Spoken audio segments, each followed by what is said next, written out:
Judi togel ini memang sebenarnya sangat sulit dibuktikan karena para pelaku biasanya menyimpan barang bukti atau rekapannya itu ada di HP-nya yang bersangkutan. Ketika akan menggunakan HP untuk melakukan perekapan tersebut, HP tersebut dilakukan dengan sangat sembunyi. Dan ketika ada aktivitas, mereka melakukan aktivitas setiap hari, HP tersebut biasanya disimpan di dalam rumahnya, dan yang bersangkutan tentunya memiliki handphone lebih dari 2 untuk aktivitas sehari-hari keluar masuk yang menggunakan HP yang lainnya. Tindak lanjut tetap kami akan melakukan pemeriksaan terhadap pelaku dan pengembangan tentunya untuk mengungkap kasus-kasus perjudian togel Hongkong yang ada di wilayah Balung. Kami akan terus melakukan pengembangan. Banyak sekali ayat, kurang lebihnya sekitar ada 10 bahkan lebih dari 10 ayat yang menjelaskan tentang keharaman berjudi.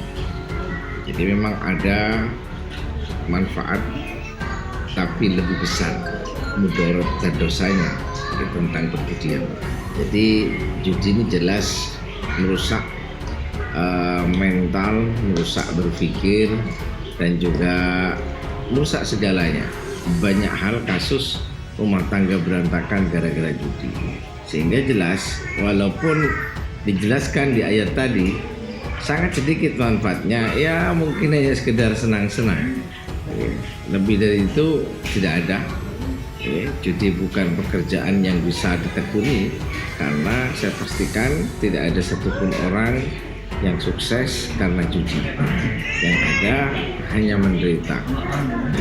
Jangan Anda tertipu dengan kisah film-film seperti di film-film ada dewa judi dan seterusnya. Itu hanya fiksi menurut saya, kenyataannya tidak ada. Setahu saya setiap penjudi itu pasti ujungnya kalau tidak melarat ya kendat. Itu saja. Jadi yang ada berantakan rumah tangga, dia akan terasing dari temannya, dari keluarganya dan seterusnya. Sehingga seperti yang sudah diisyaratkan, diperintahkan oleh Allah untuk menjauhi judi dan juga minuman keras, karena sedikit manfaatnya tapi dosanya sangat besar sekali.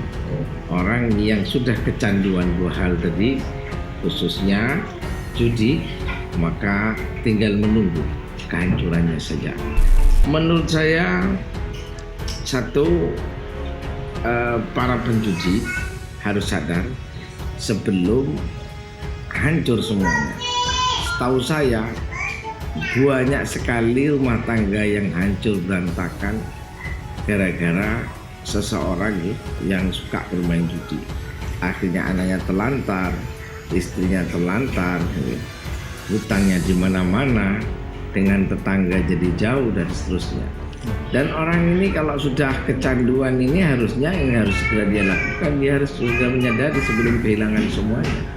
Kan sebelum terlambat. Ingat bahwa semua orang yang hidup itu pasti akan mati. Sebelum itu terlambat, sebelum semuanya habis.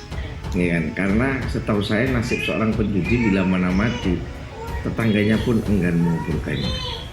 Ini harus segera disadari. Menurut saya harus segera taubat, harus segera berhenti sebelum kehidupannya semakin hancur. Kata Nabi itu bersabda begini, janganlah berteman dengan seorang pandai besi, karena jika berteman dengan seorang pandai besi, jika tidak terkena pelatikan apinya, minimal terkena asapnya. Dan perintah Nabi, berkumpullah dengan penjual minyak wangi, dalam hadis yang lain dengan penjual jeruk. Kalau tidak diberi minyaknya atau tidak diberi buah jeruknya, minimal aromanya harum, dan itu berdampak positif untuk kita. Jadi mengikuti anjuran agama itu jalan paling cepat untuk selamat. Jadi saran saya, tips untuk berhenti, tinggalkan teman-teman yang lalu, segera kumpul dengan komunitas baru, yang lebih baik, semisal di majelis sholawatan, di doktrin dan semaan Al-Quran, ya kita berharap dengan itu nanti lewat pergaulan yang baru dengan komunitas yang baru yang lebih baik ini, kehidupannya nanti akan bisa lebih baik dan itu akan bisa membantu secara bertahap, berangsur-angsur menghentikan kebiasaannya bermain. Di masa pandemi ini otomatis ada beberapa saudara kita yang awalnya memiliki pekerjaan akhirnya tidak memiliki pekerjaan, ataupun kalau yang masih memiliki pekerjaan otomatis income atau pemasukan yang bersangkutan pasti sudah menurun karena masa pandemi ini. Untuk masyarakat Balung, kami tetap berpesan di masa pandemi ini. Kami tahu, kami sadar bahwasanya ekonomi kita mungkin menurun, tetapi tetaplah berdoa kepada Allah Subhanahu wa taala bahwa pandemi ini akan berakhir dan tetap menjaga situasi Kamtibmas wilayah Balung tetap terjaga dan menciptakan lingkungan kondusif. Saya berpesan kepada warga Jember, khususnya masyarakat Balung, agar tetap melakukan 5M, mencuci tangan, menggunakan masker, menjaga jarak, menghindari kerumunan, dan mengurangi mobilitas.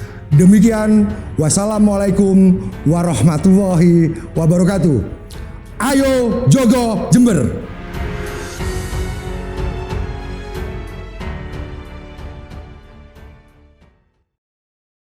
Pemirsa, sampai di sini jumpa kita di Jogo Jember. Semoga kita bisa memetik pelajaran dari setiap peristiwa. Tak lupa tetap patuhi protokol kesehatan agar kita terhindar dari virus corona. Akhirnya saya Bribtu Enoprilia undur diri. Sampai bertemu di episode selanjutnya. Jogo Jember, siap menjaga Jember.